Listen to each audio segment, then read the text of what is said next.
Ladies and gentlemen, welcome to the Driving Talk podcast. And before we get things underway, before we welcome our wonderful returning man, one of the OGs back to the podcast, I have come down with a syndrome. I have got Thruxton tan syndrome. All right. Golfer's forehead. I was about to say, that's very pro-golf.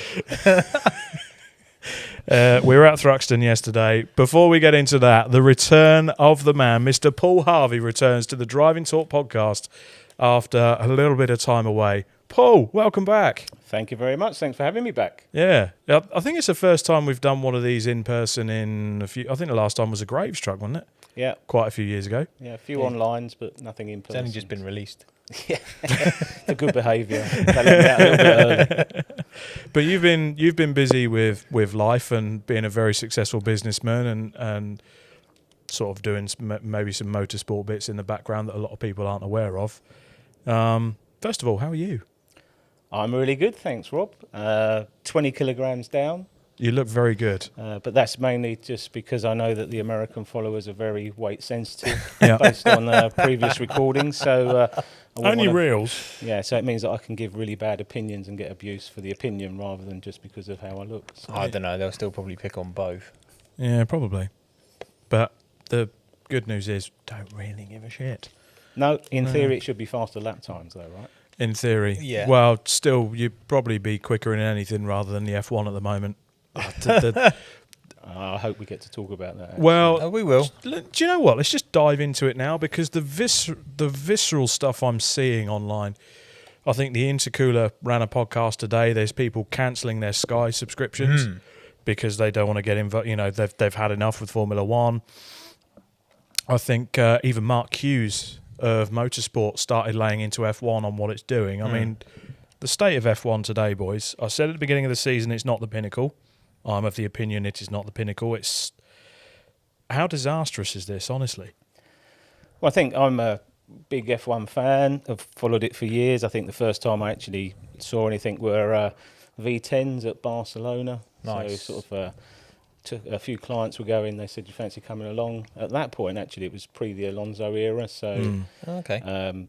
it was cheaper to fly to Barcelona, stay in the middle of town, Watch get the Grand a ticket, Prix. watch the Grand Prix, have a nice weekend than it was to go to the British Grand Prix. Yeah. So I think it's still the same way. Yeah. possibly so. And my first experience was turn one at the end of Barcelona straight in the V10 era. So, you know, from the first 5 seconds, you're hooked if you've got any sort of petrol running through your veins like most of us have. So, so to have that and then to see where we are today, I mean, it's great to see Hamilton at the front. Yep. Fighting, Always is. you know, I think that's amazing, particularly given the controversy and everything that he had last year around his season. But you know you're in trouble when the FIA and the TV companies are removing graphics from Yeah. screens Yeah. so Yeah, that you yeah. can't see what's going on. I don't think people really understand what's going on with why someone can pass at a certain point. Yep. The commentators are guessing. It wasn't so bad at Budapest because there was a lot of chance to harvest. So Yeah. But you know, some of these longer circuits where Spa was dreadful. it's just not fun to watch. No, right? you're And waiting for Kazakhstan. no, Baku's Oh, gonna Azerbaijan. Azerbaijan's, yeah. Baku's going to be... it's just not fun to watch. It's not fun for the drivers. No. You know, you've got No. multiple world champion who's completely dissatisfied with the direction it's taking. Yep. Jumps in a GT3 car and shows us what And loves proper it. racing is all about when he Yeah, does a yeah. 24-hour Nürburgring. So, yeah, it's not in a good place. And I think even for the most diehard of fans, they may be flicking through the struggling. highlights. But yeah, Struggling. I didn't watch the Grand Prix yesterday. I didn't even watch... Usually I Well, sit we were and watch- busy. Yeah, but usually I get home and I'll watch the Grand Prix. I flicked through the highlights. Yeah. That's how... Because you're like, oh my God, this is fucking shit. well, It's I mean, it's even right from the start. Right? It You is, sit though, isn't there it? and there's a delay while the turbos are spooling Oh, up at the that- lights, and you just think, it's not what I understand as racing. No. No. And I'm sure they understand that, but they're now stuck with it and what they're going to do about it. Right? Yep. Yeah, the Drive to Survive is going to be interesting, how they paint over that, I think. But With a big bloody brush. at some point, I think if you're a massive organisation like F1, and I know it's a multi-hundreds of billions of pound businesses, and the teams have just increased their value through Drive to Survive, and it's got all this influencer culture involved now, and I get all of that. But at some point, Formula One just needs to come out and go, "Yep, we fucked up. Oh, 100%. We're going to try and fix it." Before someone else does it for them. Yeah. Because So- the teams wanted this, You know, they wanted this formula, they wanted these regulations, they barracked for it. I think Formula One would have a lot more respect if they come out and go, yes, we know we're not trying to pull the wool over your eyes. Things are going wrong. We're not happy with it too. We're going to try and endeavour to fix it. I think they get a lot more respect from people. Own your mistake. You get a hell of a lot more respect for it. From us. Yeah. But as a business, Definitely you not. don't rubbish the product. No. And they will have legal and PR and marketing advising strategically how to navigate through this. So if they start to rubbish the products, it's almost the Gerald Ratner moment, you know. They won't do that. They'll do it in different ways. They'll do it cryptically, that behind closed doors they'll be having all sorts of conversations. Yeah. But they will not publicly Come out and say we that did a there's bad a job. big problem or we've done a bad job. They'll say about what they'll do to move it forwards in a different way. Yeah.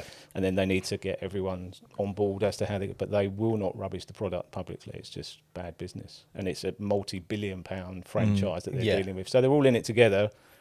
You know, this is about how you navigate a very sensitive period, but it's not what we want to hear. No. But they know. Yeah, there's a hell of a lot going on, not just in the regulations, in the point we might have to cancel races, move races to different countries because of what's going on globally, thanks to Mr. Trump. Well, that's the other thing. So the Bahrain Grand Prix is going to be the Bahrain Grand Prix at Sepang. Work that one out. Well, they might like change the name of it, but I don't know. No. That was change the name of Malaysia to Bahrain for like a few days and then change it back. So from what I understand, the Bahrain setup, whether it's a government or whoever puts on the Bahrain race, is actually going to give Sepang a load of money. The Kuala Lumpur circuit organisation, whoever, is going to give them a ton of money. They're going to rebrand the whole lot and still brand it as the Bahrain Grand Prix. I feel bad for Malaysia because historically Sepang has produced very good racing. Yeah. And there has been some great Grand Prix there from when it came in the late 90s. So I kind of feel bad. You know, it's a shame Bahrain can't hold the race. There's also whispers about what happens regarding Abu Dhabi. Correct. What happens to that one? Where does it go? Do they just cancel it? Do they go somewhere else? Well, I think they're on about possibly Imola holding the final round of the season now. Yeah, I mean, the difficult thing with what's going on in that part of the world is that if something is on a known date at a known time, it is easy to become a target. Yeah. So on that basis, they need to do something differently and move it away from the area. It's not like they're just popping up and it's going to happen sort of like a guerrilla tactic. No one knew where it was going to be. No. It's too big for that. So it's just too risky. And the teams will have their own risk assessments. And but well, I mean, so the point I was getting to is just saying to the Bahrain Grand Prix organisation, right, okay, because of what's happening, you're not having it this year. We're going to award it to Malaysia. Because there are a lot of circuits out there, from what I understand, like your Imolas, like your Sepangs in the past. I'm pretty sure they're on about going back to Kailami. Maybe they're even. pushing. But there are circuits that want to host Formula One that have the capability and the FIA accreditation in terms of the circuit and everything. What is it? The infrastructure. Yeah. So, okay, you can't hold the Grand Prix because of the instability in the region. Do you think they should have a reserve list, maybe? Maybe. Like, if this is cancelled, you can hold it here. So, like, if it's region, say, European or Asia or anything else, you can go. And your strategy is absolutely perfect until the Qatari government shove a few $1 billion their way or hundreds of millions or whatever. And money talks. It's a business, right? Yeah, it definitely does. The product is racing, but it's very clearly a business because you've even now got the teams talking about their franchise and the value of their franchise being worth $500 million. You know, it's always been about money and how much you can put into the car. Orlando came out of it, didn't he? He said it's damaging the sport. They're in it for the sport, and it's being talked about and treated like a business, and he's not enjoying it. Correct. So then you take away from it's not passionate. There's no. You don't watch it. You end up just because it's there as a product. Are we just being too romantic with it? No, I don't think we are. You want to watch Formula One for the motorsport. You understand that there's got to be a business point of view because that's the way it was made. Bernie did that. But what you don't want is rubbed in your face because, well, you're going to watch it because you love it and we can do what we want to do with it. That's what's happening. You will watch it because we're telling you to watch it and we're doing it for what we want. Yeah, and the trouble is it's now so big that in order to maintain that level and to keep moving forwards, it's really difficult because you're at the top of the game. How do you keep making it interesting? How do you keep moving it forwards?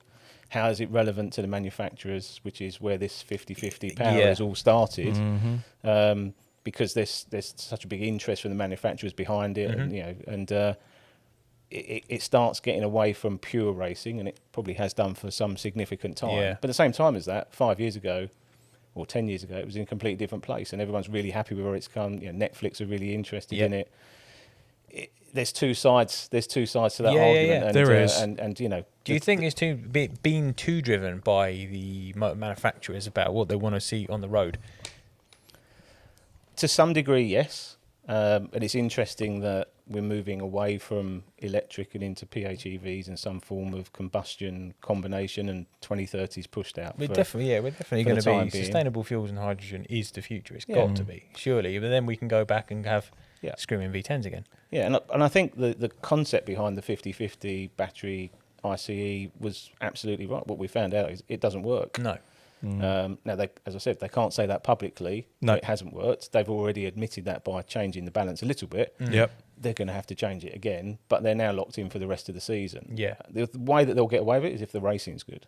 So no one cares about... Some of it, at some circuits, it's worked and been really good. Yeah. But then there's other circuits where it's just been poor. And there are Grand Prix where we've sat there and gone, do you know what? That actually was a good Grand Prix British for Grand the Prix, I racing. thought was great. Honestly, I Yeah, did think apart from the safety car that came out at the end, that was Yeah. that was a Clark's fuck up as far as I'm concerned. Yeah, but again. yeah, Not the first time we've heard that. oh no, in any form of racing. Mikey, no, it's not right. Spot on. Yeah, very, very good. Yeah, Worryingly good, yeah. I've even lost my point now. it was there are some circuits where we've seen genuinely good racing and we've gone, okay, we can see where they want to try, why they've tried to do this, and where it's got to. I think no one's talking about the aero and the way the cars go racing. It's all the problems have been around this ruddy power Yeah, unit. because the aero's working. Yeah. The actual Cars look more darty. They look more exciting through the corners. Yeah. You can overtake. They can be raced. You can follow closer. All of those bits tick it's the box. just the power unit is But the problem. on what Deployment. race do you want to see a Formula One car lifting Oh, 500 metres before, or lifting coast and harvesting? Yeah. You want them absolutely on the limit, Yeah. up to the last possible braking point, absolutely on the nose. Chuck it in. But you don't want to see people think... Well, What would okay, you think Nigel Mansell would say if he was driving one of these cars now? I'm off to IndyCar again, probably. Mate, Yeah. could you imagine? Because he was on Well, the that's- limit, big balls, big brutish. Yeah, They yeah. weren't big cars. Just big power, brutish, 1,000 horsepower, similar to what we've got now. But they were a struggle to drive, difficult. Now we've got you got a lift because I've got a harvest. What the fuck is that all about? Yeah. But even Max, I mean, He's another one though. I think honestly, I think Max could have driven with his driving talent. He could drive something of that ilk in the 90s, and They'd love it. he'd still be up there now. Yeah, You and know what I mean? He's that caliber. But you've got those calipers of Caliber. caliber of drivers doing. I'll put my teeth back in. I was going to say you plug in EBC now. Very smooth. Get your brakes from EBC. Don't worry, And your calipers. and your calipers as well. Are they good caliber calipers? Very much so. Very much so. Upcoming drivers now, if you're in F4 or F3 or GB3 or GB4 or whatever series you're looking throughout Europe and Asia and whatever, are you now thinking, I don't want to be on the ladder to Formula One because I don't want to go to Formula One if it's like that? Nope. No. You're going, I want Formula One. Yeah, 100%. Really? Yeah, man. That's all they ever want. That is all they've ever wanted. That's their Would you dream. not want to look at WEC? Some do, but I think a lot of them want to get into Formula One and then go into WEC. If put it this way, your career, if you've raced a single race in Formula One, you're still regarded as a Formula One driver. Correct. You've got to be the elitist of the elite to be a champion in Formula One. So if you have the fact that you have raced in Formula One on your CV, you can walk into any car, any team, anywhere. One race is all it takes. Yeah. Honestly. So whereas it's more difficult, then there are really good drivers that have raced in World Endurance that have then managed to get into Formula One, but they're always at the back of the grid. You're never going to get that driver that goes, I've raced WEC, I've won Le Mans twice, I've won Daytona, Sebring, and then jump into a top 4 or 5 Formula One car. Whereas if you've been in a top 4 or 5, even any Formula One car, you can get into any WEC car. Because it's the pedigree of class, right? Exactly. And speed. You don't get into F1 even with a big budget No. unless you've got speed and Yeah. talent. Well, You Stroll.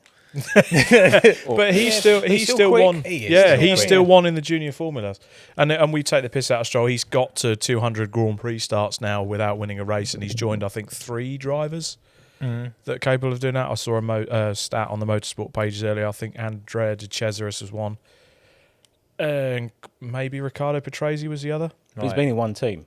and that starts without a win. Yeah, I He's mean, been in one team, right? So would he have got a chance in another team across the grid? At well, another yeah, time? he was at He was Williams. at- he was at Williams, but then and he actually got Lawrence- a podium there. But Lawrence backed that, didn't Yeah, he? Lawrence, he was only in that car because Lawrence backed the team and then thought, I'll just go and buy an Aston Martin. And Well, he was spun. unhappy with Williams, wasn't he? Yeah. So, And that's a big foul Let's on be Williams' honest, part. it was Vijay Mallya that forced India. So it's just like, well, do you know what? That's really cheap because he's screwed. I'll have that.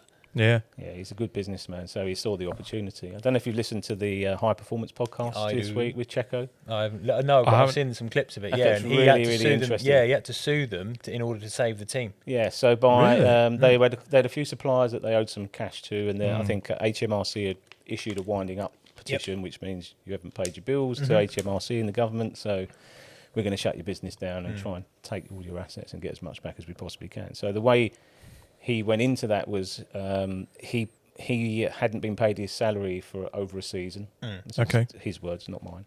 And as a result of that, he was therefore owed a lot of money. So he then pursued that money, and by doing that, he said he put them into administration. He can't do that. Yeah. He can demand the money that he was owed, and as a result of that, the business can then file for administration to protect the organisation, to give it a chance to try and find a buyer and to live on and everything else. So by demanding the salary that he was owed, he was able to put the team into administration. And then what at that point happens is effectively it's a reset. You know, the administrators are appointed, they come in, they look at the assets that the business has got, they decide how much can they get for it, and they either decide that it could be something moving forwards and would someone be interested in buying it, lock, stock and barrel. Yep. yep. And if that doesn't happen, then they sell off all the assets, all the bits and pieces, Yep. and there's a list of creditors in a no priority order. HMRC used to be a priority, and they're not anymore, which is why they do these winding up petitions. Yep. And so as a result of that, it enabled them to have a period where they could find a buyer, but effectively wipe out all of the pre-existing debt. Yep. So they get it for next to nothing, move it forwards, got the infrastructure. That money then goes back to the creditors.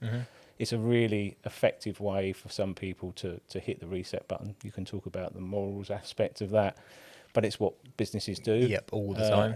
Quite a lot. We've seen that a lot in BTCC and other motorsport series, for example. It's where- not hard to think about who that could be. but you see it, right? You see it in all businesses. In my sector, in my sort of day job, we see it far too much, actually. It's a way of It's a strategy. avoiding some of your historical debt. Okay. So he put the team into administration. As a result of that, Lawrence Stroll came in. And at the end of that season, having spoken to all of the team members saying, I've done this to protect the team, to protect You. all of us, to protect you. I'm not the baddie here. I'm Yeah. actually at the end of the season, he got fired because they got Vettel in instead. Thanks, Checo. Yeah, I mean, yeah. But Pretty he said, much. it's the business side of things. It's the way it works. Mm-hmm. It's a cutthroat side of He things. came in. Yeah, Lance Stroll didn't owe him Anything. anything. No. He said, "Thanks very much. You're Yeah. off." So I've now got this big name in. yeah, and he ended up at Red Bull on the back of it, didn't he? In the end, anyway. So- Yeah, Yeah, and so- that wasn't all plain sailing, was it? He Should got have some been- wins should have out of been. it. Yeah, he did. But let's be honest, you're going in against an absolute lion. in a team That is just what Christian Horner said. If we didn't have to run 2 cars, we wouldn't. Yeah. Because we don't need to. Yeah. just want him. Yeah, that's it. That's a good psychological start point for your number 2. Yeah. Yeah. Thanks, Christian. Stick to your WhatsApps. Cockle finger. We still don't know to this day. Chris Harris tried to speculate, but there we go. So this weekend, obviously, Paul, you were doing other things. Myself and Scott were in the sun at Thruxton for the British touring cars. First time we've been at the touring cars. I think for me it's been a couple of years. This year, I did a couple last year. Yeah, you did a couple last year. Did I do any last year? I can't remember. Can't have been that. Well, No, I don't know. rumour has it that you've been spreading your special sauce, Rob, Go on. and on the back of that, Mr. Coates didn't do too badly. Having a little motivational chat with you guys, apparently, leading into Yeah. the weekend. Yeah. He's So got his lucky charm. well, Didn't that's what it is. So we've actually got the golden racing driver sat down on the table, and It's one that we give all our guests. So that's your one, Paul. So we give Thank that you. to all our guests. And we gave that to Max on the Friday. So we are taking full credit. I would. Full credit. It Oh, wasn't yeah. the tyres. It wasn't the brilliant Graves strategy. It wasn't the coaching by Chris Diamond and the fantastic work he does with the team. It wasn't Max's team fettling with the car, making sure it was up to performance. It wasn't Max putting in a brilliant lap in qualifying. It was none of that. It was the racing driver. Yeah. The sleeping racing And driver. the Driving Talk podcast special sauce. The special sauce, yeah. That's what we're going to have to call that, isn't it? It obviously is a euphemism for something else, obviously. I didn't say a thing. But, I mean, let's talk the touring cars at first, because the racing at times, Thruxton is a difficult circuit to have lots of overtaking. Has always been the way. Yep. But I looked at the racing at the weekend. So Cook won the first race. He is the king of the Speed Bowl. He won the race to pole as well. Yep. He's the king of Thruxton. He hates that term, but yes. He does hate that term. But he is the man around that track. He is. loves it. Balls out. Got the job done. Did you see because you got all excited about his car, didn't you, when you went in? And, Well, it's the first time I've ever seen one of these cars up front. And, you know, mate, you guys know what I'm like with geeky engineering, stuff like that. I know, I walked in here and you spent 10 minutes telling me about your new dashboard. So I totally agree with the geeky, nerdy factor there. But to see the cars up close and how they're built, and they do get a lot of, you know, they give them a lot of shit, the general public, about, it's not a genuine car. It's what works. V8 supercars do the same. I'm pretty sure NASCAR, they're just space framed. So you're not looking at a Chevy or a Ford or a Toyota out there. They've been for years. So there we go. So it's the closest thing you're going to have. It's still the distinct body shell with the clips put on. But to see all the workings underneath was really, really good. And I appreciate that. If you are watching, Josh, I really appreciate that. Did you see his sign on top of his car that Ryan Bensley made for him? Very much The so. Days of Thunder-esque poster, wasn't it? Yes. Oh, really? Oh, it was brilliant. So good. Absolutely brilliant. So good. King of Thruxton, fastest ginger. So good. But I think these NGTC regulations have been developed so much. I mean, they've been going since, 2011, 2010? Yep. Have we got to a point where the development on these cars is so great, there's no vast differences in characteristics between the cars? So at circuits like Thruxton, it is difficult to overtake. Maybe there's a bit too much aero consideration in there, so it's difficult to follow other cars. Possibly. I mean, a lot of it's to do with setup. There was a fair few cars that were seriously twitchy there this weekend, like unsettled. We are a long way down the lines with a lot of those cars, like the Speedworks Corolla is getting, as a lot of people would say about the Astra, long in the tooth now. They want to see something different. But the cars underneath essentially are still the same, but we're just I think we're moving forward with technology. Some of the things, they're not exactly the same cars as we had. RML, they've moved it on. Also, as well, does it matter if the racing gets closer as a result? You know, if the racing's closer... It was a there's bit always- processional this It's, weekend. yeah, and that's what I'm getting to. There were times where the races just sort of strung out, got a bit processional. It was difficult to overtake. Well, the thing is there, though, every sort of 10th is so finite round Thruxton because you have to be on that limit, tucked up. If you get the smallest wobble that just walks you out, you've lost half a second to the car in front. Tell that to Ricky Collard after that pass. Oh, on James sideways, Dorman. that was brilliant. Sideways into church. Full send. It was Yeah. it was a good effort. There was some great... For what they was, brilliant. Those guys have got huge stones and they are full attack and no quarter asked, no quarter given. It's just unfortunately there was what we like in touring cars and where the big sort of passes is in them stopping zones. Those big braking zones, which is like Snetterton, really good for that. Brands is not bad for that. Brands GP would be great. Donington Park, those big zones where you can be really brave on the brakes. But what you exchange for that at Thruxton is seeing them through those fast corners. Yeah. Oh, You yeah. know, on the limit. Cars 100%. moving around. It's not flat, is it, through church No. and everything? It's No. bumpy. The cars are unsettled. You know, whenever I go there, I think it's going to turn left at some point. But it doesn't. It just keeps going and it keeps going and it's faster and it's faster and it's faster all the way down until you get to the other end. Yeah. So that's what you trade off. I mean, I think the same argument could be had around the Porsche series as well. I mean, for Max, for those who haven't seen it yet, Max obviously had a great victory to clear off by 3+ seconds. Given what you were talking about marginal gains and everyone being there or thereabouts, that was an amazing drive.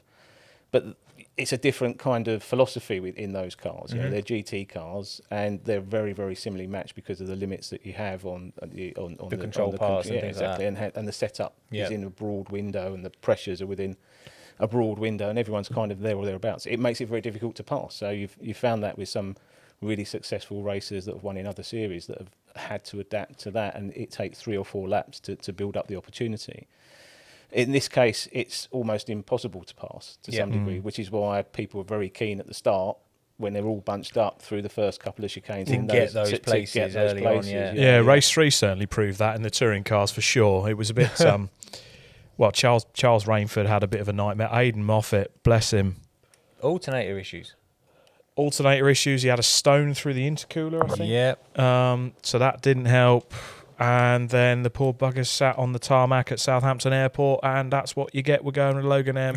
Aidan, I'm really sorry, but plane wouldn't start, well, I assume. They had a technical fault. Left phalange. But it was... Do you know what? It was a good day. Alex, I mean, we were there supporting Alex Keynes as well. Keynesy he was putting my Silver Lake racing hat on as well. Consummate. His race 3 was a consummate defensive drive until the last lap. It doesn't happen in that championship, does it? That you have a lights to flag, and he led every lap. Like, he was on it. The thing is, you watch it, he's like, oh, he's got a bit of a gap.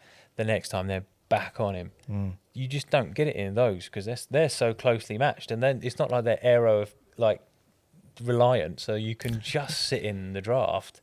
Yeah, and off you go. It just got a little bit borderline at the end. I think it was ambitious. Yeah, we're trying to be. Well, I don't. All right, I'm gonna. We're trying not to look biased. No, hold on a minute. I keep saying this. Don't sit on the fence because you get splinters. It was a dick move. There you go. Yeah. It was just too. You can't do that. It's dangerous. Putting someone on the grass like that in that braking zone at that speed is dangerous. Well, the problem is because it's so hot and they're on slicks, the rubber almost lubricates the grass as you go over it. So you just speed up. There's no retardation. Yeah, no slowing down. No, not at all. It's almost when it's that heat. It's almost like being in the wet. Yeah. You know what I mean? So, yeah, Alex had to get out of it in order to be safe, or he is literally cannooning them all off into the tyres. Yeah, but it was coming, wasn't it? You could just tell. It was building, wasn't it? Proper last lap. Yeah. Proper heavy braking area. And the gaggle was there. It wasn't. It was just Alex and one of the car. It was the lead pack of cars, and they all drove brilliantly all throughout the race. And I think Ashley Gregory was in there at one point, and Henry Foote and Josh Wilby, who got the penalty in the end. Matt Luff snuck in there as well. Yep. So it was a really tidy battle pack, and it would obviously change from like 5 cars to 7 cars, but. I think I overheard on Toka Radio almost the suggestion that you could sit 2.5 seconds behind another car. Yeah, and it wouldn't make a difference. And not worry. Yeah. Because they know as soon as you got out of church and got up the hill, that 2.5 seconds would be dunk straight back on the... That's how powerful the toe... That's phenomenal. Yeah, and I think in previous years, some of the teams have used that to their advantage. Yeah. Worked strategically well together. Got their drivers together. Now you lot... Exactly, and it's all part of the game. That's what Alex brought that up, didn't he? And when he sat down with us at one point, the drivers had all discussed it. And yeah. But I think what was impressive about his drive was that he'd stayed out in front for so long, even though he was at the front, and everyone else had to tow lap after lap after lap. Now, you never know if people are sandbagging a little bit. Are they actually waiting for the last lap or the last? Because you don't really want to be leading going into that in the last lap, do you? No, you don't. Similar to Goodwood Thruxton, isn't it? In terms of just that, basically, absolute. You're on it. It's just an old, massive. It's relentless. An old school airfield circuit. Yeah. We did get to see the old school minis this weekend. Yeah. And they're wicked. They're cool, aren't they? Yeah, they're awesome. The old school minis, whether it's the Miglias or the Sevens, you see them coming up the hill and you could just see one mini. And then it's almost like someone flicks a switch and it's like 7. Just go from 1 to 7 and into every the single corner. one of them thinks they can outbrake each other into the corner, even the one far on the outside. Yeah. Full sideways, Jeff Smith style. Yeah. Just so good. So good. And it's obviously Alan Gow or the Toka board have cottoned on to the fact that, okay, Thruxton every year, we got to have the classic minis there. Good quality racing. Yep. F4 was good racing as well. Action packed. There was a bit of contact there. Some good racing with some very talented youngsters. I just still can't get my head around how young those guys are when they get out of the car. They are super fast. Yeah. You know, they're the ones. They're not thinking about going to WEC. They're thinking about. I know. There's only one thing on their mind. Yeah. One thing and one thing only, mate. Yeah. But they are. You know, I mean, I'm getting older, so everyone looks younger these days, but they are young. They get out of the car and it's like, that's a fetus. That's not a child. Mate, when we went and did that karting event at Daytona, and there was a GB4 driver in there and a GB3, and they're like, oh my God, you're like 14. Yeah. Gee, you're as old as my kids. Yeah. But good racing this weekend. Really good racing. Great weather. I do actually want to talk about Thruxton briefly. And I put something out, I think, on our TikTok account. We were just sat on the banking. Thruxton, I went to Thruxton as a kid and I watched the touring cars, and it's always had a very old school feel in terms of the racing, the circuit, and the facilities. Now, in the past few months, or even the past few weeks rather, a lot has been made public. So the ownership has changed. So it's Alex. I can't remember his surname, but there's a new owner that took over Thruxton last year, I think. Yeah. And he's got the circuit and the aerodrome. He's involved in both, so he loves his motorsport, loves his flying, and you can see year on year the investment is just starting to go in at the right time. And for a circuit like Thruxton, a lot of people do bitch and moan about the facilities, but we were there, and the new banking section up on Woodham Hill, I don't think I've seen that as packed. But you could still look across and see that the complex was absolutely rammed on the banking up there. And yeah, but I've never been seen, like, it's almost 3/4 of the way around Thruxton now is available to the public, whereas before it was sort of half the track, not even half the track. Yeah. So it's like the smallest attendance on the calendar, just because you can't get that many people in. But they'd spread it out. It was really nice. I like what they did up on the hill. Yep. Like, really cool. Very, very much so. They've got a bar area, so they've got a massive sort of marquee tent. Yeah, it's like a marquee circus tent thing, just all open plan. So there's a bar there, and they've got the other food lorries there.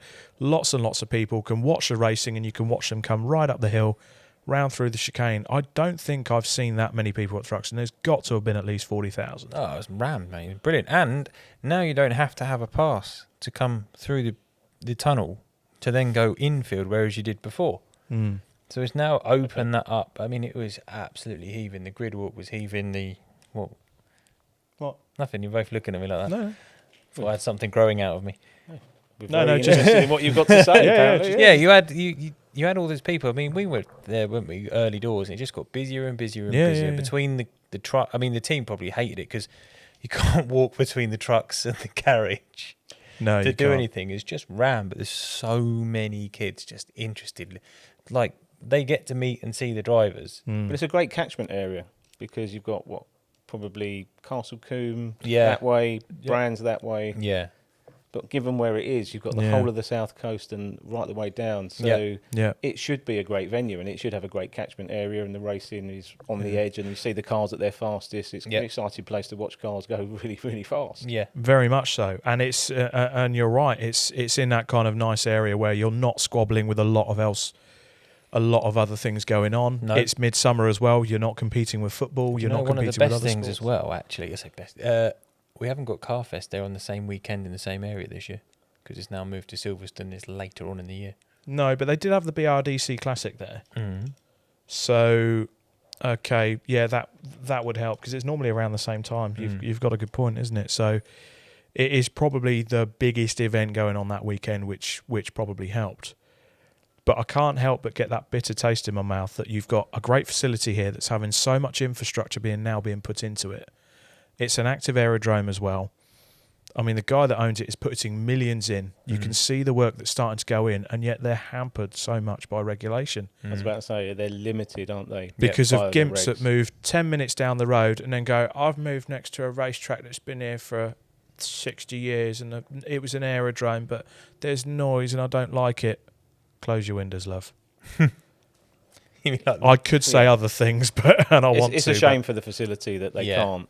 Well, it's They the same can't with use brands, it, isn't yeah. it? Exactly the same. They built Limited on the GP circuit for exactly the same reason. Yeah. Jesus, I've walked that a couple of times, and then when we walked it, I did a track walk there last year before I raced it, and there's like, why is there a housing estate there? Yeah. And they complain that they're the ones moaning about the noise. Castle That's Combe. brand new. Yeah, Castle Combe have the same problem. And the best bit was obviously Thruxton put their the news out about it being transferred from being owned by Bark. Yeah. And they put that news out, and it went out on like the local Facebook forums. Like I think it was like Andover Now, and there's a guy posted up on there, really long paragraph, ranting about there was I think it was when they had the Thruxton Retro event about 4 or 5 weeks ago, and it was like, I live locally, and I support motorsport as much as next, but they had an event there, and it ran over by 10 minutes. I could hear it from my house, and I'm going to be speaking to the council. And you clicked on his profile, and one of his pictures, I think his cover photo, was him supporting Lando Norris. And I thought, fuck you, dude. Honestly, like, You can't argue with stupid. how Can't can you? fix it. Okay, 10 minutes. Like, seriously, you've got a place there that is going to inspire the next generation. Support grassroots or lose the sport. Seriously, there's and I cannot stress this enough.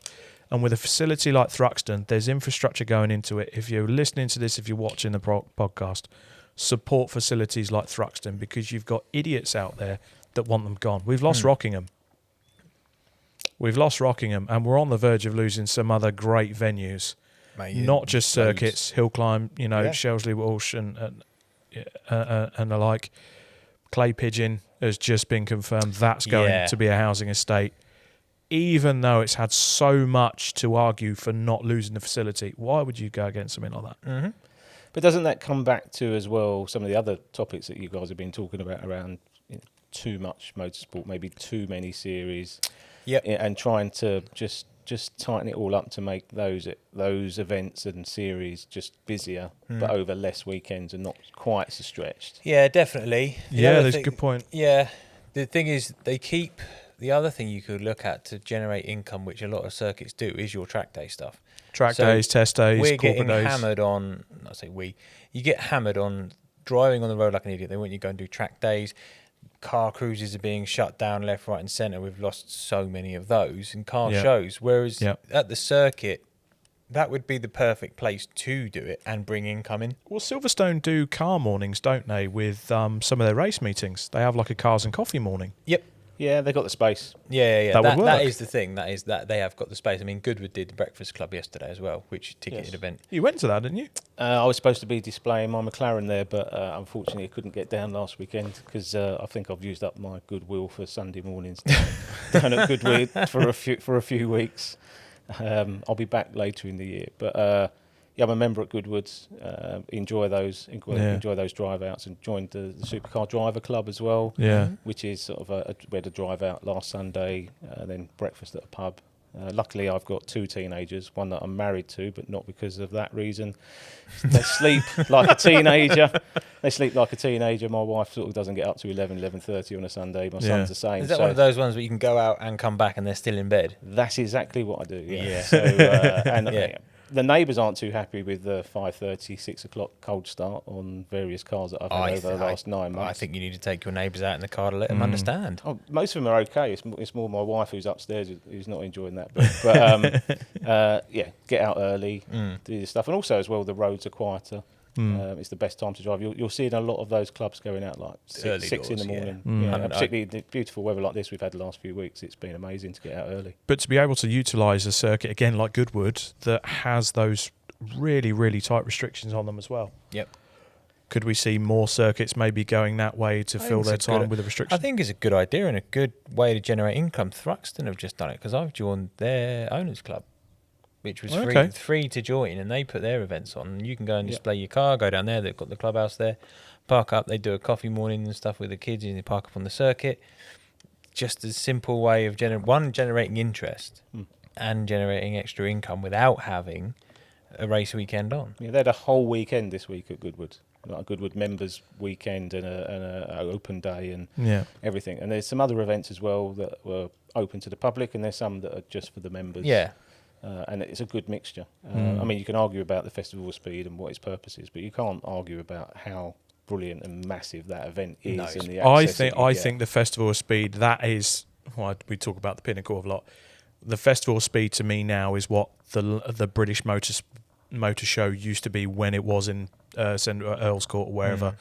That is the focal point for everyone from motorsport, automotive, and we spoke about it with Jamie, didn't we? Did, yeah. That is where everyone goes, where it's manufacturers, they're releasing cars. Now, we were there a few years ago when they released a new M5, and they did that, and there were a lot more models this year. So I think that is the Festival of Speed now, in a nutshell. It is the whole automotive world just converges on that. Yeah, and you've got the new generation of Chinese cars that are now setting lap records. So they're not purely sort of like Tesla day-to-day cars. These are what Performance potentially cars. Performance cars could look like in the future. Yeah. And if the fastest car in the world is no longer a combustion engine car, it's an electric car, and you can argue back and forth about whether you like that or not.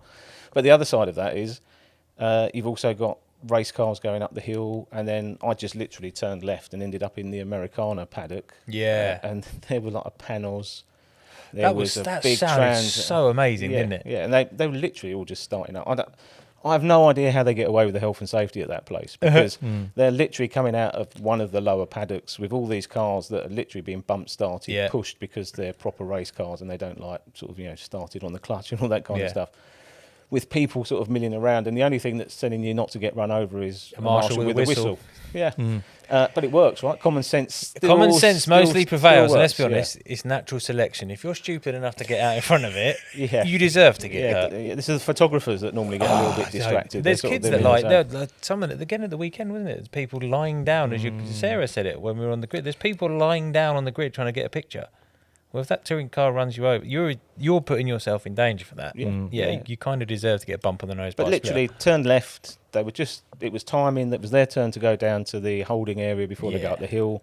They're all warming the engines up. They're all kind of just waiting to get the whistle from the marshal to go down. And I just walked out of that bit to a couple of the guys. I just went, that was fucking awesome. And all they were doing was sitting there on tick over and pulled away 30 yards. And you just heard everything. You felt everything. You smelled everything. All these big, burly V8s just... Yeah, so that's going on, and then suddenly there's Formula One cars, and then over there's a massive manufacturer, and then there's some sort of space agey, sort of techie stuff going on over there. And then you've got Valentino Rossi or Lando Norris going up to the house. Yep. John McGuinness as well, and he rides in. That's class. And that event didn't Damon Hill playing the guitar on the roof. It's like watching Queen on the roof, wasn't it? So it was Brian May, but that event didn't exist, did it? No. 93 the first year. Yeah, amazing how they've pulled that together. How that's come from like straw bales going up Lord March's driveway. Yeah. And I think it was Dan Gurney was the biggest guy that pushed it. Yeah. To what it is now is nothing sort of extraordinary. It's one of probably the biggest motorsport event in the world. And Lando Norris and the others all hanging out, enjoying it, enjoying what they're doing. Just taking it all in. Yeah, being available. That's the thing that we like. And all of that is at Goodwood, which is, again, so restricted in what it could do elsewhere. It's got the members meeting, Festival of Speed, the Revival, and then the rest. Motorsport, and then you've got the racetrack as well for the ponies. Yeah. The golf club. Yep. So, Embrace Motorsport. It's still huge out there. And when you see... So, we went off on a hell of a tangent. But I think the point for me where it comes to is whether it's club racing, Formula One, whether it's a Goodwood type thing, it's about a community. 100%. People connect. Yep. I've got a group of people in a WhatsApp group that's just called Goodwooding. And they're from all different walks of life. Everyone goes to the Friday of Goodwood.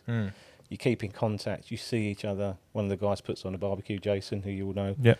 We go to his house. You have a few drinks and a barbecue. You go to the track on the second day, or to the Festival of Speed on the second day.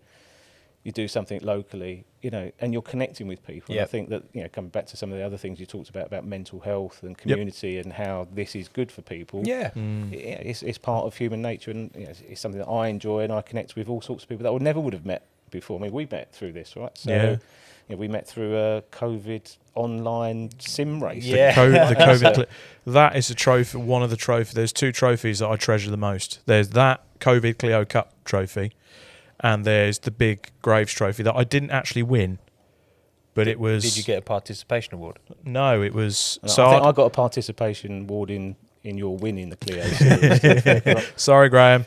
I took out one of our friends. Well, he says I took him out. I don't think I did.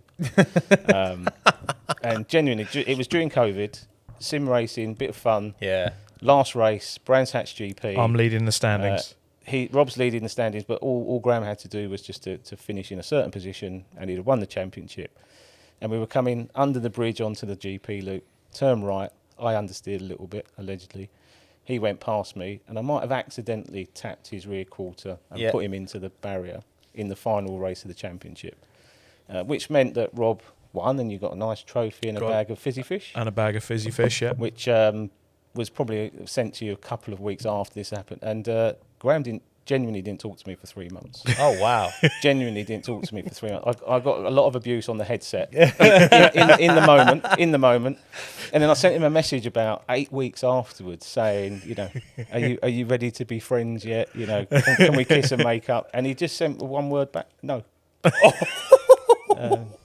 And even now, if Rob was to get on his WhatsApp and just whack in there, you guarantee that would set him off straight away. It would. It was so good. Oh, wow. He would call me the Sarah. Yeah, to be fair. But we love Graham. I did that. It got very tetchy in the sim leagues. There was big. That's how I met like Ollie, Mike, and sim racing's some tasty business. But do you know what? It was cracking. It was some of the best times I had during COVID was literally I got far too drunk far too often, and I still talk to some of the guys now. We've still got a group chat going. Yeah. But there's a few of us that got on it, and it's literally we almost become alcoholics because you could drink and drive and race. So I used to put, because of the motorsport in minutes things that I started, we did a GT5 league, so it was Ginetta GT5s, and I think it was 10 rounds. But I did it as teams, so you had to be a team, so you had teammates, and it ended up being me and Mike, because Mike's amazing in a GT5, and I won my own championship, so I've got my own trophy.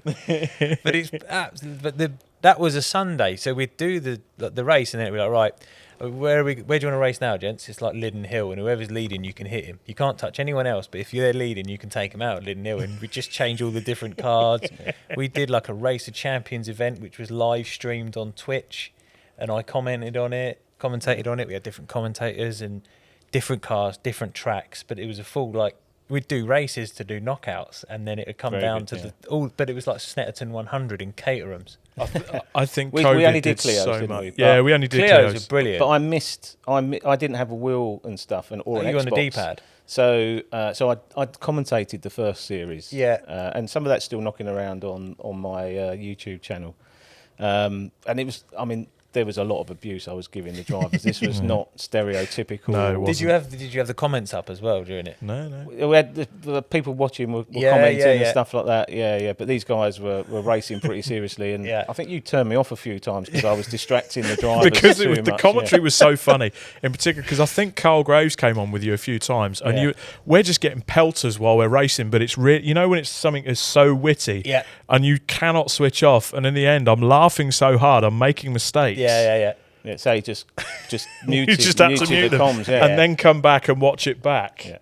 Yeah, done that. Well, there was one. So this got quite serious, even in the first series when I was commentating, and there was Friday night practice, like 2 hours. Jesus, 2 hours. Yeah. Friday night practice. This was peak lockdown. It's supposed to be just Friday. You could tell when people were online what they were putting in the hours. What game was this? Project Cars 2 at the time. Oh, that's one of the goats. Yeah.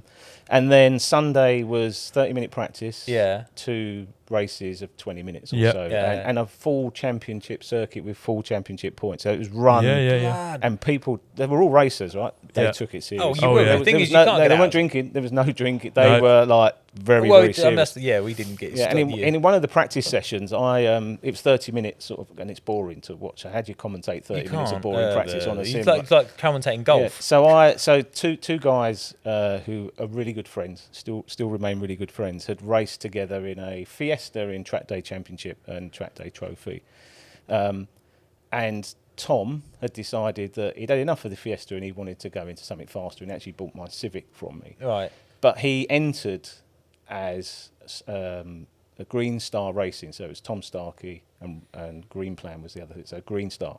And he entered as Green Star. And his mate, who he'd shared a car with, said, no, you've left the team. You can't use Green Star. Whoa. So he's like, he said, are you being serious? He went, no, you've left the team. You cannot use Green Star. You have to be. So he registered as TSR, Tom Starkey Racing. Oh, okay. So in this 30-minute practice session, I created a statement from the guy who'd been booted out about that I am the star in Green Star and all this sort of stuff. Right? I can remember this. And this properly kicked off between the pair of them. So I got a message afterwards from one of the other guys saying, Is he really giving that to you? I was like, yeah, he's not happy, mate. Yeah, so a whole week. They're not talking now. They've fallen out. Like, and someone's like, I didn't do it. Yeah, yes, you did. Yeah, I know you did it. Next week, 30 minutes before we go live for the practice session, I get an email in, please read this statement out in return. And it's like, boom, backwards and forwards. It was like suddenly, and people go, and then there was another guy, Matt Parr, who is super fast. Right? And he's a Coombs specialist. And he won one of the races he's used a D-pad on Brands Hatch, right? Brands Hatch Indy early in the season. So I just was making stupid statements like, it's not just Castle Combe. This guy can drive in other places. Maybe just Brands Hatch as well. His sponsor got on, does this bloke know who you are? You're a bloody great racing driver. It's not just Brands Hatch. And people go, seriously, like, listen to the commentary. This is not... a piss take. Yeah. This is not serious comment. But people go, oh, this is terrible. You know, how can this bloke be saying this about you? I want to know I want to have a chat with this man about what he's saying about you. You're more than just Castle Combe and Brands Hatch. And that is how seriously we took sim racing in lockdown. Well, we did, because I remember we had proper, there was full-blown Well, there was no messages. Proper racing, so... We would take a piss over, we'd have an open comms, and we'd be ripping the shit out of each other. And that would be it. So you can see my predicament where we're racing for the COVID Clio Cup and we're all taking it. I would come home from work because I was still flat out during COVID.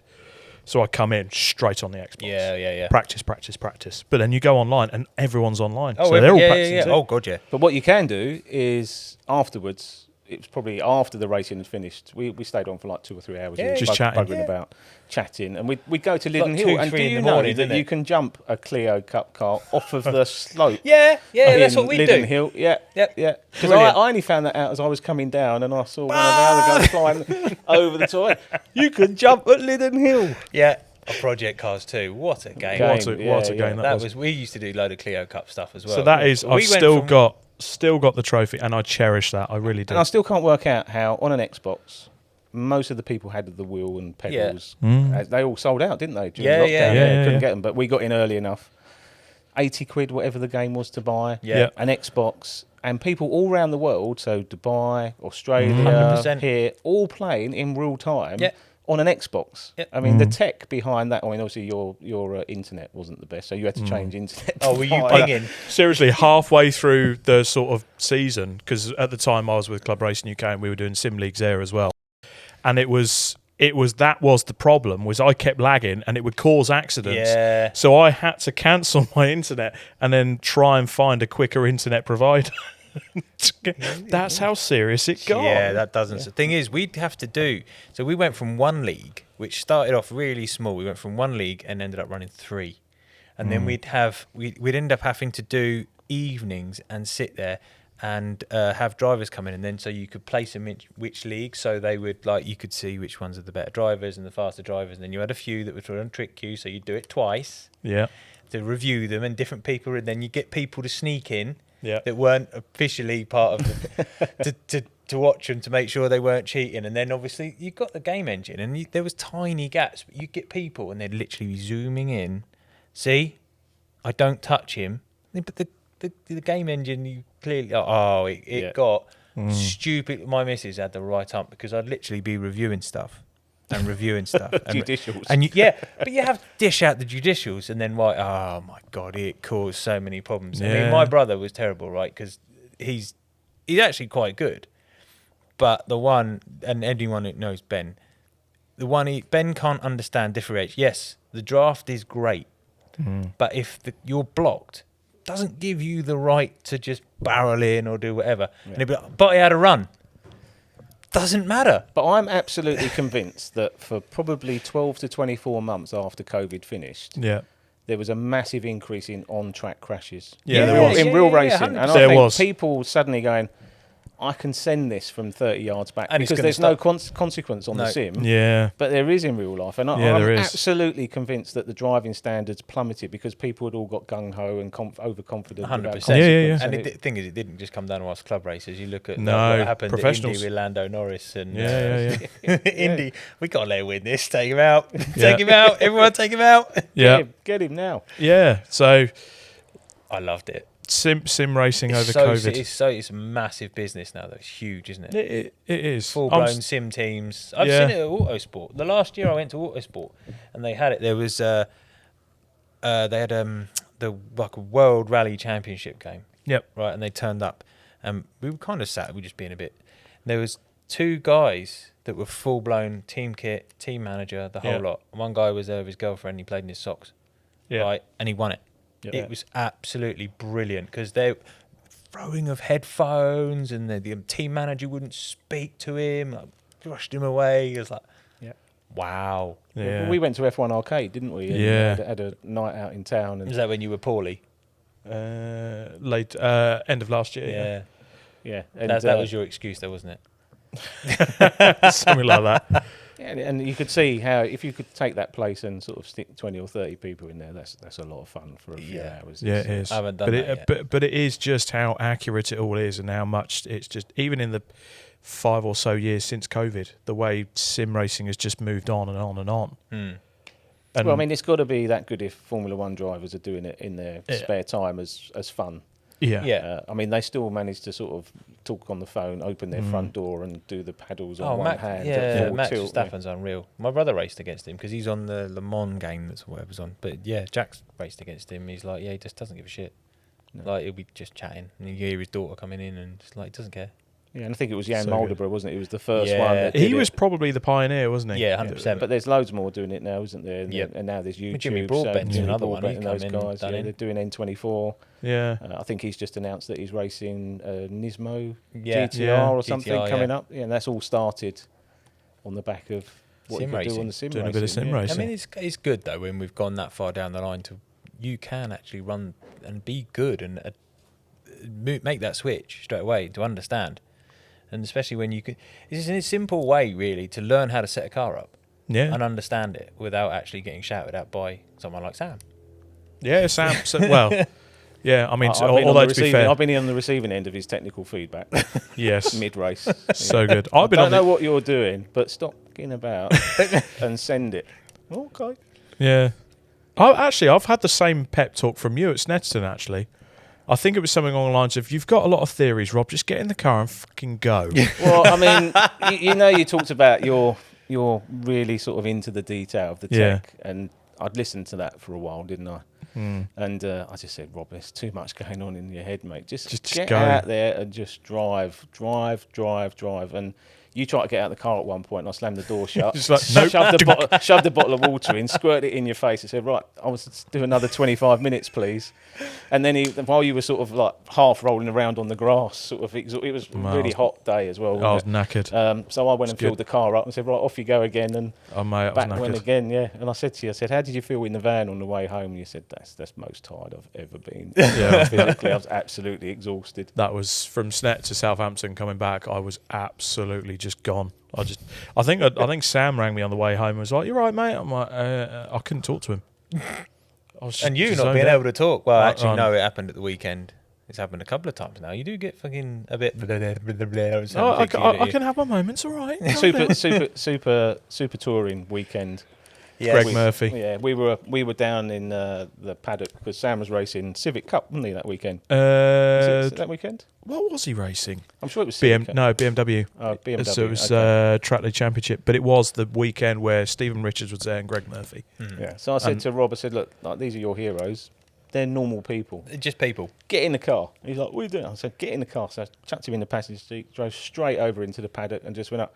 This is Rob. He's a massive fan. And every single one of them, without exception, Lovely. Absolutely fantastic. They are just normal people. I told you this. Yeah. Because you were like, even at the weekend, like, oh, I can't go and talk to them, mate. They're just normal people. Yeah, but they've in a surrounding like Thruxton as well, they've got a job to do. Mm-hmm. So you've got to be a little bit coy with that. That's They're just at my work, view. right? They're at work. Yeah, they're at work. I mean, there was a couple of people. I think a driver had his young was daughter. Josh. Yeah, it was a young daughter, and this guy's coming up. Can you just sign this? And he's like, look, I've got my kid.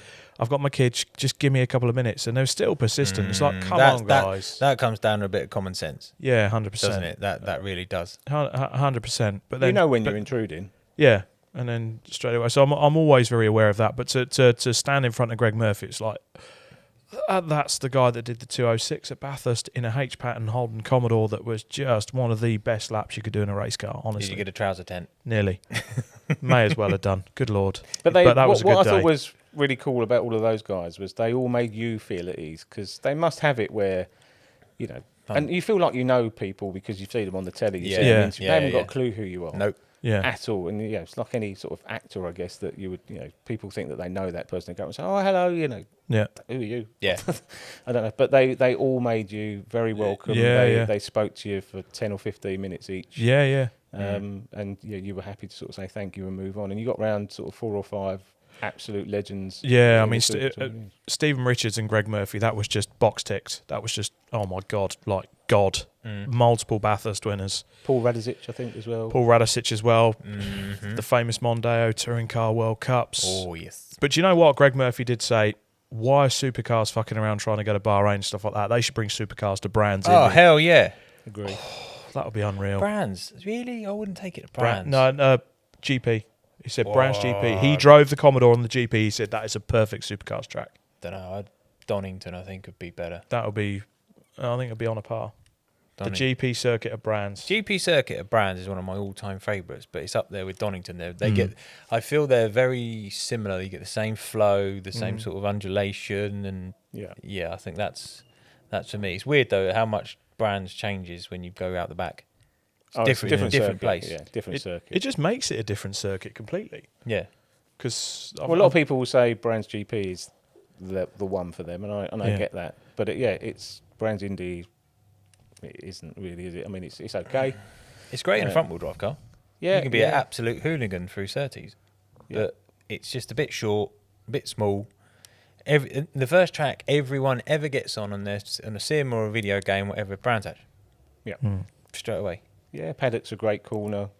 Yeah, it's a test. But it's over in 50 odd seconds. Right? Yeah. So, and I mean, I've driven like 250 laps around there in a day in a Civic because they just go all day, right? And by the end of it, you're like, I'm probably going to think about that in my sleep now. But I've done loads and loads of laps within 3/10 of each other all day, and I've done some tyres and I've done a load of fuel, but I'm not any faster because that's as fast as I can go in that car around that circuit. Because if I haven't done it in 200 laps, I'm not going to do it in 400. I might say. Yeah. But it's a good day out for a fun track day and chucking people in the passenger seat and going. Everyone gets, because it's Paddock's the one that scares them the most. Like you chuck someone in for the first time, they go through Paddock and their stomach goes out through their arsehole. Yeah, they think it's amazing. And you think, that's all right. You're trying to get down through Graham Hill quicker. Come on. Go flat through 30s. And stuff like that. That's where that's challenging you, and you're like, oh, a little bit of a skip there, and they're like, but then stick the GP loop on it, and it's different gravy, completely different. Completely different gravy, and just it makes the lap feel completely different, even on the I would call the Indy section. Feels completely different coming in off of the GP loop. You're just building up to it. Yeah, my first ever lap of the GP circuit was actually in a qualifying session for a race.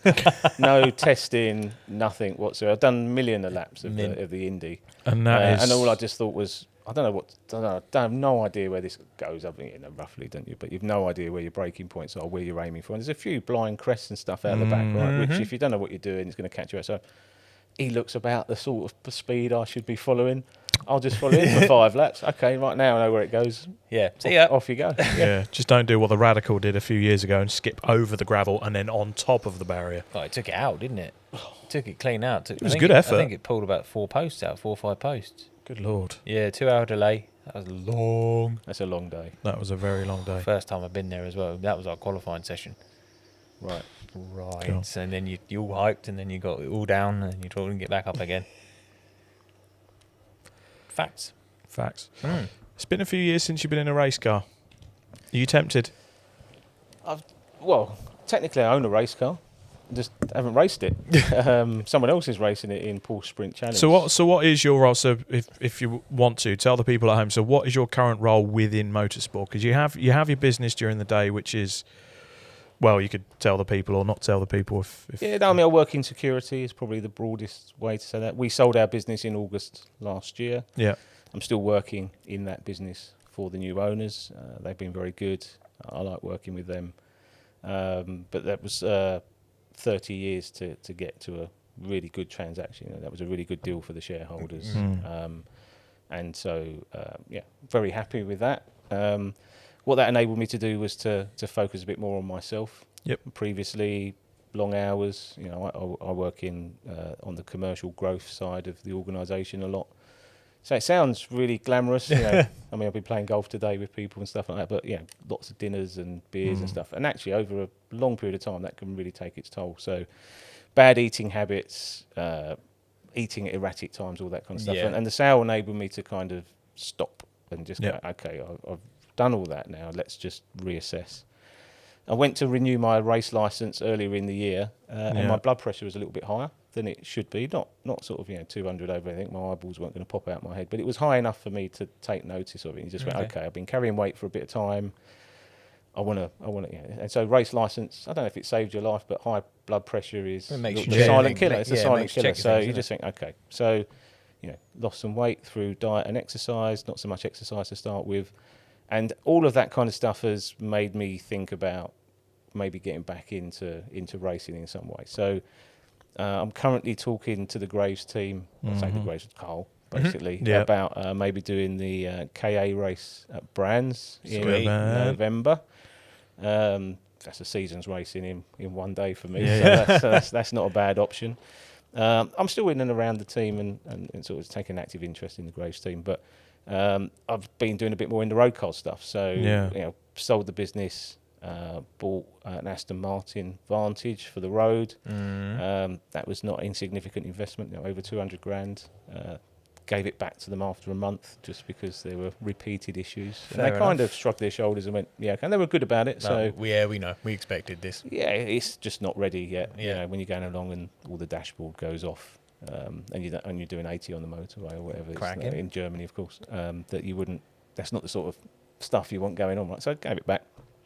So what do? You think, okay, I'll get something else, and you buy a Porsche. Good lad. 911 Turbo S, 992.1. Did lots and lots of road trips in that. Sort of did 10,000 miles in 6 or 7 months. I wasn't going to be sticking it in the corner and doing 2,000 miles, which is why Ferrari is never the right car for me in that sort of bracket. And then I thought, actually, what I'm going to do is just make that step and I'll get a GT3 Touring. So I've got a 992.1 GT3 Touring, blue, Cohiba, which is slightly darker tan, leather interior, nice. Akrapovic back box, amazing bit of kit. Pissed the neighbours off exhaust. Yeah, a little bit. Yeah, definitely more so than the Turbo S. I'm going to say something very controversial here because everyone's like the GT3. I think the suspension on the GT3, particularly the Tour, is too stiff for the road. Particularly at low speed. On the roads that we now have. Yeah, in the UK, I'd probably agree with you on that one. So I was actually, gearbox, amazing. Engine, amazing. The sound out of the engine, brilliant. You can dial out some of the dartiness with tracking and road setup and all that sort of stuff. But the low speed ride and over the sort of 30 miles an hour bumpy stuff, it's just too much for me, to be honest. And maybe that's an age thing and everything else. If I'd have been carrying another 20 kilograms, more stuff would have been bouncing around, so it would have been even more unbearable. But I just thought, actually, when I'm going down some of these roads and it's bump steering and jumping all over the place, in the wet, that says a lot. Yeah, horrible. It just says, and the rears are spinning up and stuff. I just thought, great track car, and it is a track car for the road. I get all that stuff, just not the right car for me. Yep. So I part exchanged that for another Turbo S. Actually, that's on a YouTube channel. It's about 80,000 views of that. Because a lot of people are interested in this GT3 versus Turbo S. Right? Most people that comment about it have never had both, and certainly haven't had them both back to back. Yeah. But I didn't. That wasn't the right move for me. So I managed to sell it sort of about 12 days later for more money than I'd bought it for. And this is where the market's going up at the moment, which Yeah. this is my friend. So, you know, the market moving up means I can get out of cars having put miles on them for the same or sometimes a small profit or not lose loads and loads of depreciation. It's not like you're going to lose 20 grand as soon as you drive it off the Exactly forecourt. right, yeah. So now I've gone Aston, Turbo S, GT3, Turbo S, and we're only about 8 months apart. This is a standing joke in a few of my friends. What you got this week? More cars than Yeah. Mark McCann. So got rid of the Turbo S, got the money in the bank, and I thought, you know what? The first car that I'd actually thought about getting was a McLaren, and I'd walked away from that just because of reputation and everything else. And I'd had a couple of niggles with all the cars, to be honest. I mean, Yeah. Porsche are great. There's loads of them around, but they're not bulletproof. You know, they're not beyond reproach. You know, I'd had 1 or 2 issues with the cars in general, just small things, but one of them, Yep. you know, was an engine out job just to get to it because of the nature of what it was. And there's a lot of That's labour just what you involved. do, right? So, unfortunately, with Porsches. yeah. So luckily it was covered under warranty, but it would have been a £5,000 bill. So you think, well, you know, all of these cars, something goes wrong with them, it's going to cost you money. Get one with a warranty. And that was why I didn't bugger around with the GT3, because everyone says, get the ST suspension set up, electronics invalidates a warranty. Get 30% less springs from Suspension Secrets, you know, less stiff springs. Invalidates a warranty. So for that sort of value of cars, like just move into something else. So I've got the 720S. Okay. Love that car. Love that car. And I've had less problems with that than I've had with any of the others. That's a rarity. Literally, yeah. Drove it out. Well, it's already had 17,000 miles on it before I bought it. It's a 2023 car. So 11,000 miles first driver, Yeah. 6-7K with the second driver in a relatively short period of time. Okay. So, seen the full history. It's a full dealer car. They sold it both times and factory spec'd it. So I like seeing cars that have got miles on them because A, they're being used, and B, you can see the problems Well, are the being worst thing ironed is out. leaving a car with low mileage. It means it's sitting, which means it's not getting used, which means it's not getting running. All the seals are drying out. You're going to start getting leaks. It's just not being used the way it should be. Yeah. So I literally drove that. In fact, I said to them, I'm going away for a road trip at the weekend in Wales. I'm borrowing a friend's car. Can I have this for that? And they said, okay, what we'll do is we'll run it through the workshop and check it. We'll wash it. We won't do the full detail. And then if you find anything with it, bring it back and we'll properly detail it. So it's a free car wash in my world. Right? So yeah, please, let's do that. Picked it up on the Friday morning, Sunday to Tuesday, so a 3-day trip. Did 946 miles in it. Love that thing. Yeah. I mean, it's super, super fast. What colour? It's steel grey. Okay. So it's a grey, but it's got some orange Flicking it. flick in it. So it looks a little bit greeny grey, storm grey. Yeah, storm storm grey. grey. So it looks a little bit green in the sunshine, but I've had there's some carbon fibre all over it. Yeah, and the rear yeah. diffuser's now got orange strips on it, and just highlights it a little bit. No backache from the seat. Okay. I think it's a supercar. Yeah. But it takes the bumps, just takes the edge off the bumps. It's mega, mega fast. I mean, I know they say they're 720, but they're not. They're 800 at the Have you crack, tracked a it lot yet? of those. No, not yet. I will do at some point. I Don't just go. need to- Don't get a Goodwood. They don't let you on there for very long. Standard exhaust. It's not too loud though. Well, no, we did a track day. So Is that the low decibel one? No, so we did. I think it was put on by Gold Track Days. It wasn't a cheap track day. So we ended up taking a C1. We took a Caterham 420R, Nice. and we took a 720S. So Hadley business partners one, like deep, like almost cherry red, Yeah. deep, like root beer. Volcano. Yeah, red, volcano. Is it volcano? I thought it was, Something like but that, yeah. he's gorgeous car, epic car, and he's going around and they pull him in. What's the problem? Because it's standard exhaust, just like yours, standard car. And they're like, oh, it's noise. Really? It's like, from what you've got going out there, it's noise. Nah. No. And they're like, yeah, just tone it down. Just tone it down. Just as you're going into St Mary's, just tone it down. Tone it down. All right, it's okay. Anyway, pulled him in again. Why? And he's like, all right, we'll let you in the seat. We had a crash here 3 weeks ago. Really big one. McLaren 720. He said, we clocked you doing 175 before you brake into St Mary's, so we can't have that again. Really? So we banned the car. Oh, okay. Yeah. Yeah, I could understand. I mean, they are rocket ship fast. He's you a know. missile. Yes, Absolute. the pull in missile. second gear is and it just keeps going. But I think, you know, to drive it in those fast flowing A roads at 60 mile an hour at the limit is a thing. Yeah.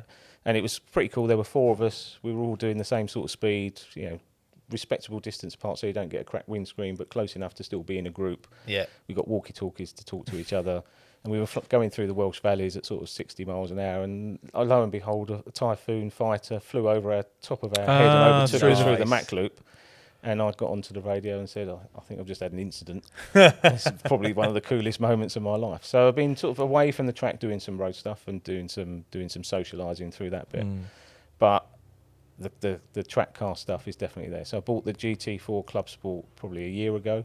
Nice. That's been rented this season by one of the drivers who's sitting third in the Sprint Challenge Championship. Yeah. But at the end of the season, there's going to be a few used tyres knocking around, isn't there? Yeah. So I know the date of the last round obviously is October at Brands. Yeah. After that, it's my car. So I can get in and out of it a lot easier than I could when I first bought it, having dropped a bit of weight and being a bit more flexible. Yeah. So would you race it next year? Because I'm pretty sure they're changing the regs, aren't they?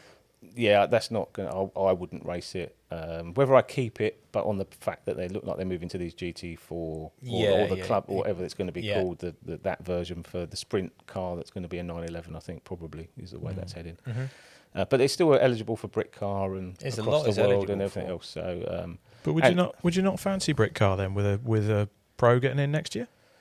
I mean, every now and then, yes, but it's a lot of money to just have sat around, isn't it? You know, just not do much with it. So would you rent it? I could rent it again. Yeah. I mean, to be fair, the money that I paid for it, rent it for 3 or 4 years, it becomes a free car. Yeah. And then you still got the asset value at the end.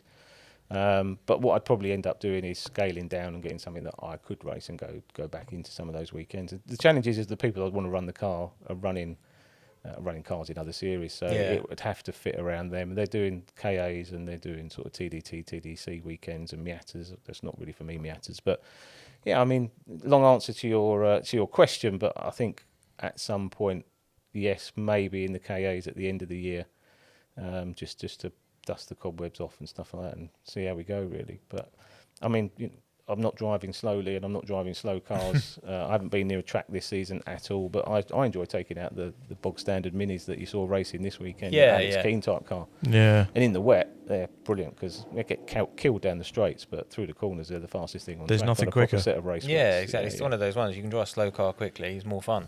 Yeah. Yeah, absolutely. So yeah, the answer is I think you'll see me back at some point. That's the plan.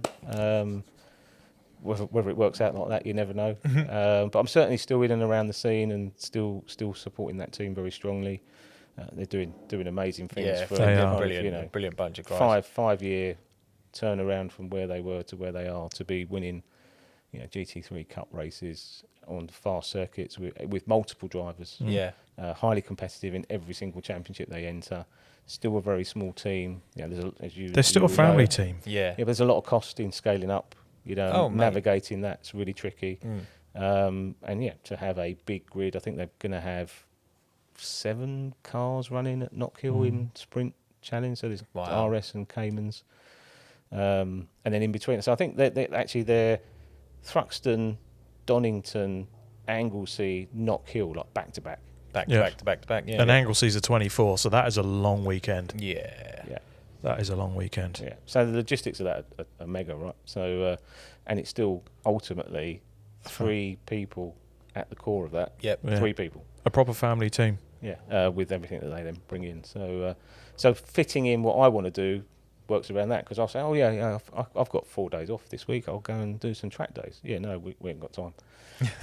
We can't fit you in. Or the last thing they want to do is, as they would say, get some Billy in a mini, knocking it round Snetterton for a few hours when they've got 7 Cayman RSs to prepare for a Tory car weekend for the Sprint Challenge. So I understand the priorities.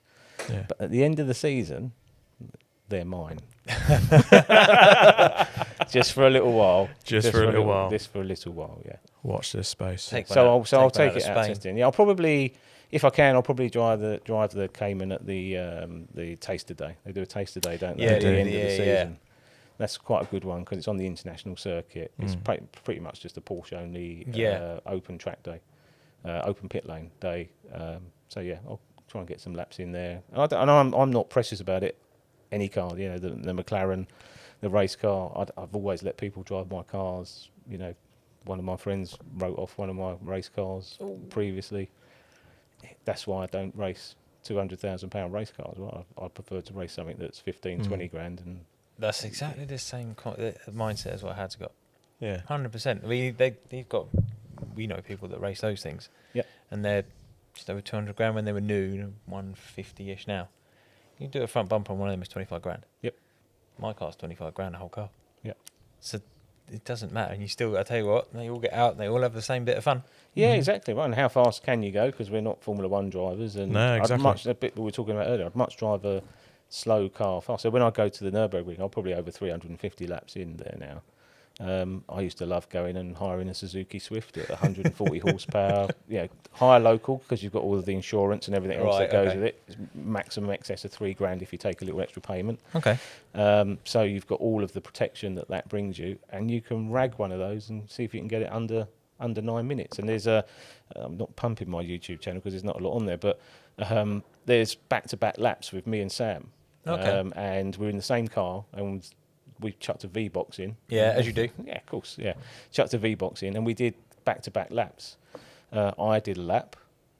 Sam did a lap, literally got in the car park, swapped over. And it's that golden hour at the end of the day when everyone's cleared off and it's blue skies, and it was like almost temperatures like millionaire coming down. it's not millionaire racing. You've got the place to yourself. He was a little bit balked at the end of his lap. I was a little bit balked at the start of my lap. We finished less than 1 second apart Fantastic. in a 9-minute lap. Bloody hell. Yeah, in the same car on the same day, literally one in, one out. I mean, you couldn't see. I was watching the sort of the positive, negative on the lap timer. Yeah. I was like, yeah, this is close. This is close. So yeah, I'd much rather go and do something like that in a slower car. Yeah. And if you stick it in the Bazza, it's not gonna ruin your life, is it? So I must admit, it's one place that doesn't appeal to me all that much. the track's amazing. I think. Yeah, it's just the whole thing around it. I think. Are you that on public days? Yeah, TF days, but if you hire locally, you get insurance effectively. So I know Dave Woodall does with Open Track. He does an exclusive day just for him now, which is quite a few guys do. You can tag that onto Spa. That's November. That's time. what he does. Yeah. So that's what they do. But I've seen too many big accidents down there, and it's just, you know what, I can't afford to bloody pay the bill. That's what puts me off so much. And I drive around slow, and then it's just like you look like a That's why if you do a TF day and you hire a local car and you take the excess insurance, which sounds a lot, 150 quid extra, whatever, but it's not, right? And I'll do 15, 20 laps, and that's not cheap to do because it's like 140 laps all inclusive, including your ticket, the car, the fuel, and everything else like that. It's an expensive day out, but it covers all of those bases, so you can go off and drive it. You know? Yeah, I suppose I'll do it once. I've got to do it. It's one of them bucket lists, but I actually want to get taken around in it by someone that's in a quick car and can pedal it quickly. It's race taxi. Yeah, something like that. I mean, our mate Jason's got some tasty BMWs. He's fucking quick round there. He goes every year. He's been going there for 20 years every year, and he's rapid. And he's got like a 600 horsepower M3 46, which is just a weapon. Yeah, I'll jump in. I don't mind. I trust him. Yeah. It's a very unique track, and I think I can understand why people get addicted to the track and everything else. It does take a long time to get to know it properly. It's like you said, it's 9 minutes and over 100 corners. That's insane. Yeah, but the way that I did it was just do a lot of laps in back to back to back. You know, the first time you come off and you're shaking and you don't know whether it goes left or right. And that's the thing I've done on the sim. I get lost. I actually genuinely get lost. Yeah, it's nuts. But once you've done a few laps back to back, you kind of get the gist of where it is. And then when you do know, you can tell the people that do know and don't know, because they're the ones that are accelerating through a corner, and you'll be in a passenger seat going, what's going on here? And you just drive straight through that one, because that one's not as important as this one, but this one is. And it's a very fast-flowing track as well. It's not as many brakes. I think if you really did something like 130, 140 horsepower Swift or something, there were 10 braking points if you drive it properly. Yeah. But you can drive that to the limits of its capability. You say you've done Spa as well? Not in one of those, but yeah, I've done Spa. I want to go back there. Dave does a back-to-back Spa and Nürburgring couple of days. I think he's lumped Monza in as well now. You can do Monza with him. Yeah, that's amazing. Pretty epic. And I think he's on about Imola as well, which is well up there. Yeah. And get well soon, Dave, by the way. Yeah, I was going to say a 100%. massive shout out to Dave Woodall. He's not very well, is he? So no, he's at home sitting on a donut. Bless him. But get tested, boys. 100%. Another advocate. He's the one who done another video like you've done. Go and get tested. Yeah. Yeah, I mean, that was one of the things I did post the deal, was when I started thinking about it, full MOT. Yeah. blood tests, check everything, do your PSAs, do your cholesterol. Just go and get yourself checked out. I mean, I'm 53 now, so you start getting into the danger zone of things that can or can't go wrong. Yeah. And I think that the community around stuff, men particularly, starting to talk about that stuff more. Yep. More open about it, encouraging each other. It's less of a stigma. Yeah. And I must say the feedback that we've had certainly on the past couple of episodes has been phenomenal. Yeah. Some of the people that have contacted us, it's like, whoa, and that's other racers, people that are leading championships across club racing, mechanics and all sorts. And again, I'll continue to be an advocate for Driven Minds and what they do. Speaking of Driven Minds, health is important. What have we got next to you? Yes. So we diverted a bit from our Thruxton chat. So Scott stole this from one of the Mercedes. I didn't steal it. I purchased it. So it came up for a friend of ours. Yes. And I had to get it because I had an idea. Okay. So the idea is this is going to be in the background of the podcast probably until the end of the season, correct? Correct. We're hoping to get 1 or 2 more signatures on there from people involved with the Plato racing setup. Indeed, we are. And then we want to auction it off with funds raised for... Or either auction it, do a raffle, we'll do something. Do something to basically raise funds for Driven Minds and any other mental health charities. Yeah. If you auction it, I'll start at 100 quid. Yeah?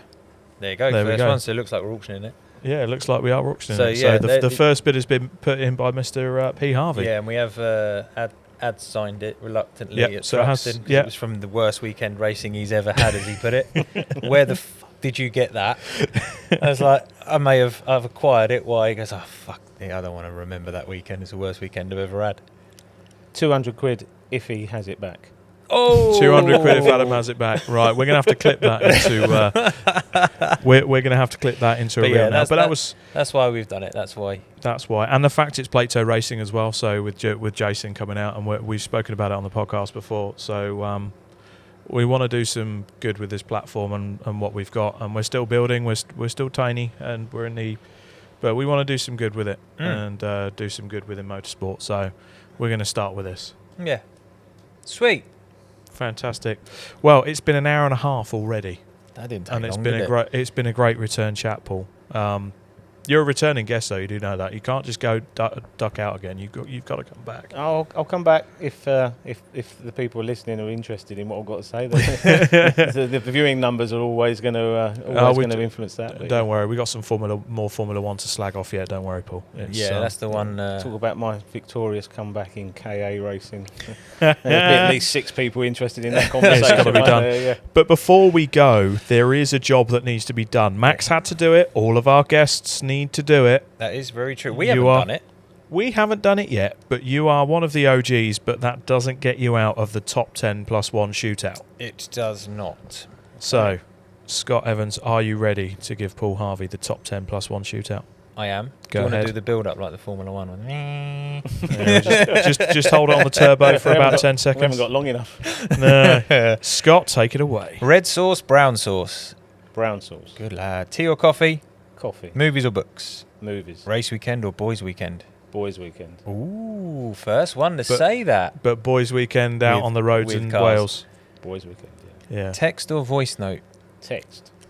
If you could have someone narrate your life for the rest of your life, who would it be? Well, my wife probably thinks she is telling me what to do with the rest of my life. I'll go with Mr. Lewis. I mean, he's a superstar commentator. He knows me quite well. Yeah. I'm sure he could put a spin on that. Yeah. You got more than one vote now. There was a couple of others that said it. Stephen Fry's pretty cool, isn't he? So Morgan Freeman as a voice, but I'd still pick Rob. Fair play. One lap shootout. What track? Who would it be, and what in? Oh, okay. I would have Donington on the shorter circuit. Yeah, I'm not national. bothered about the GP loop. 911 GT3 Cup car. Mm-hmm. What was the third part of that? Who would it be? Well, who would it be against? Max. There you go. Yeah. Wet race or dry race? Wet race. Yes. Manual or paddle shift? Paddle shift. Okay. In a GT3. Makes sense. Yeah. If your car made one noise when you hit the throttle, what would that noise be? No engine sounds. Ah! So good. See, that last question, that's what makes it the top 11 shootout. We couldn't leave that question out. No, I couldn't. You didn't want to get rid of the rest. Halves, as I've always affectionately known you as Halves, but Paul Harvey, it's so good to have you back on the Driving Talk podcast. One of the OGs, and one of the reasons, ladies and gentlemen, that the Driving Talk podcast exists is because of this man here who backed me when I was a bit down. Same as this man, actually. I've got a lot of people to thank for keeping me going in this industry, that's for sure. Well, you're still using my podcast platform to push stuff out, so I haven't switched it off yet. That's very true. That's very true as well. But for the moment, this man has been Mr. Paul Harvey. I've been Rob Lewis. This man has been Mr. Scott Evans. We will see you next week. We've got a bonus episode this week. Yeah. Please keep an eye out for that. And I will put it with the disclaimer that was recorded on the Friday before the racing happened on the Sunday. So there's kind of a two-sided element to it, but we do catch up with Max Coates and with Alex Keynes before their weekends at Thruxton. And we've got some more very exciting guests to come. But for now, that is the Driving Talk podcast, powered by Icon and sponsored very kindly by Race Tapes too. For now, bye everyone.